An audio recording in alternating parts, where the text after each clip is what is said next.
And we now need to start thinking, just food. The structures of globalization, as it has been called, are structures I got involved in as the Uruguay round was being negotiated. Uruguay round of GATT, and this is what led to the World Trade Organization being established in 1995.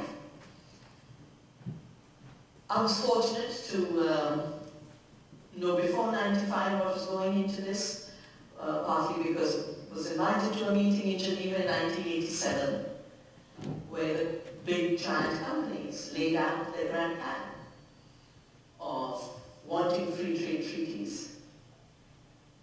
And it was very clear that for them free trade meant their freedom. Not the freedom of species, not the freedom of local communities, not the freedom of cultures. Not freedom in terms of the rights to have sufficient, adequate, affordable, quality food. They also talked about how they had to do genetic engineering in order to get patents. So for me, it's never been any illusion that genetic engineering is about feeding the world. It's about controlling the world. And way back at that time, it was not possible for them to say, we will take patents on seeds and plants. They had to talk about new inventions. And a new vocabulary was created of novel organisms.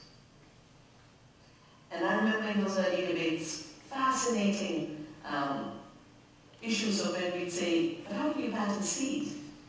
And they said, it's a novel organism, never been there in farmers' hands, never existed before. We created it. We are the makers, creators, and inventors, and therefore we should have intellectual property.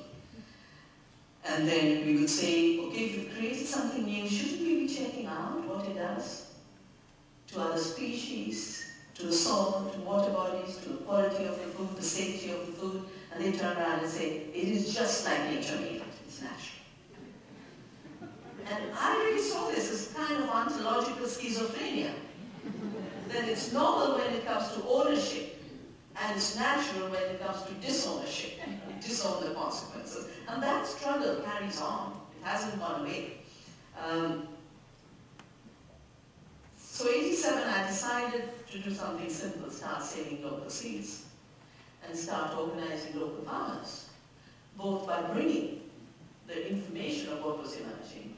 In 92, 93, 94, we had small farmers' rallies in India of 500,000 people turning out. And then, of course, because I was part of the International Forum on Globalization, which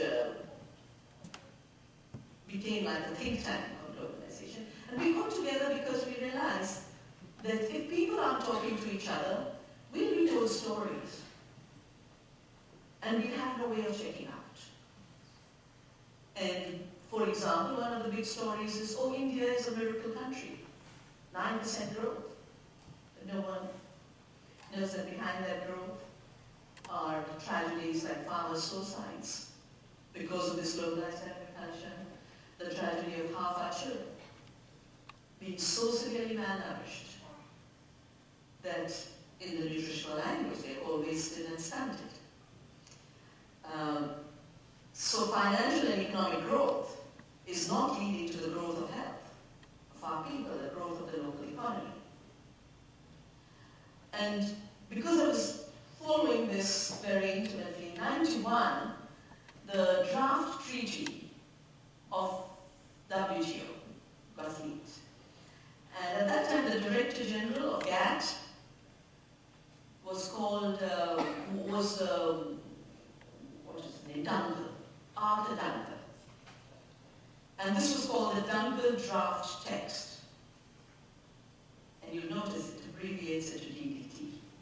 That's how we take around the entire country. And at that point, there were really three major new treaties. It's not that we haven't had trade before.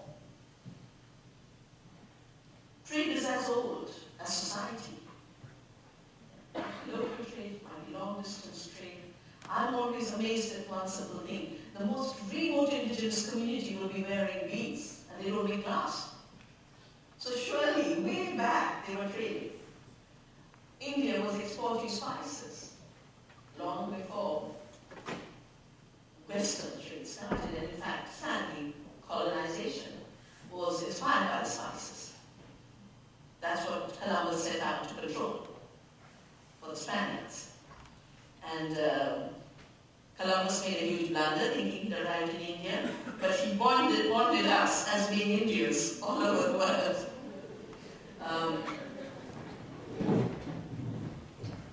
So trade is not new. International trade is not new. But what's new is this thing called unfree trade, called free trade, which is actually unfree trade. And I call it unfree trade because it is forced on people. No one goes through a democratic process. It doesn't go through the county, doesn't go through the regional government, it definitely doesn't go through parliaments. Every one of the 3 treaties that impact local food systems have been drafted directly by big companies that control a certain sector. So you have one treaty that I really believe should not exist, and that is a mouthful called the Trade-Related Intellectual Property Rights Agreement. And it's called Trade-Related Intellectual Property Rights because, first of all, there was nothing like intellectual property rights before the WTO. You had copyright, you had trademark, you had patents. Each of them had a different sphere. It was very clear that industrial patents are about industry. Copyright is about creative music, design, etc. And by putting them all into one banner under intellectual property, 2 things happened. One is what were really industrial monopolies were now sold as human creativity. And that's where the whole issue of patenting seed starts, particularly Article 27(3)(b) of the TRIPS agreement. And the second thing is, of course, that phrase TR, trade-related. Our ambassador, an amazing man called Mr. S.P. Shukla, who finally, after he retired from Government of India and from representing India in international trade treaties, with a former Prime Minister, V.P. Singh, we created together the People's Campaign Against WTO because of the kind of damage it was doing to our food sovereignty, our farmers' livelihoods, etc. And Washington lawyers, when our ambassador said that intellectual property is a national, sovereign subject, what we patent, how we patent, whether we will patent seed or not, whether we will grant monopolies on medicine, that is a national decision that should go through our parliaments.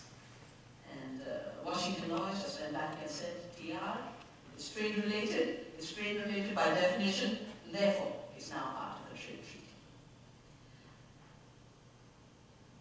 As I mentioned, I started working on this from 91 onwards in terms of the legal text, because it was leaked out. 95, when the WTO was established, a Monsanto representative went on record to say that in writing this treaty, we had achieved something unprecedented in history. Industry got together, wrote a law, and got it adopted by the entire world. We defined a problem, and for them the problem was that farmers were saving seeds. And we offered a solution that farming, that saving seeds and exchanging seeds should now be defined as an intellectual property crime, as a theft. And as they say, we offer the solution, and intellectual property was the solution. We were the patient, the diagnostician, and the physician all in one. Now, I've grown up in a democratic India, as you are in democratic Canada.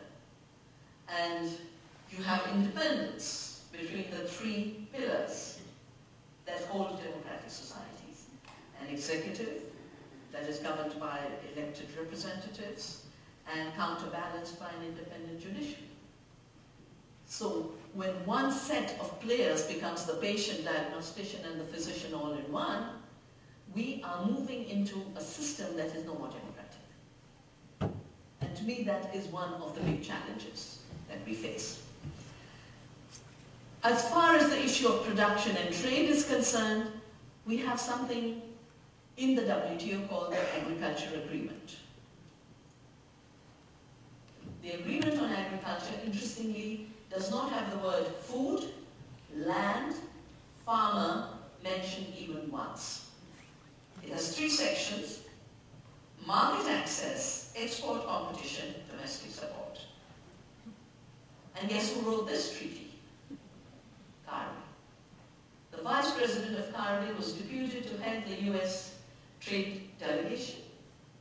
And this delegation and wrote the Agriculture Agreement. For a while there was problems with the Europeans, and eventually they sorted it out. They sorted it out in December, and by the middle of December they announced we've come to an agreement. And all our countries saying, we weren't even consulted.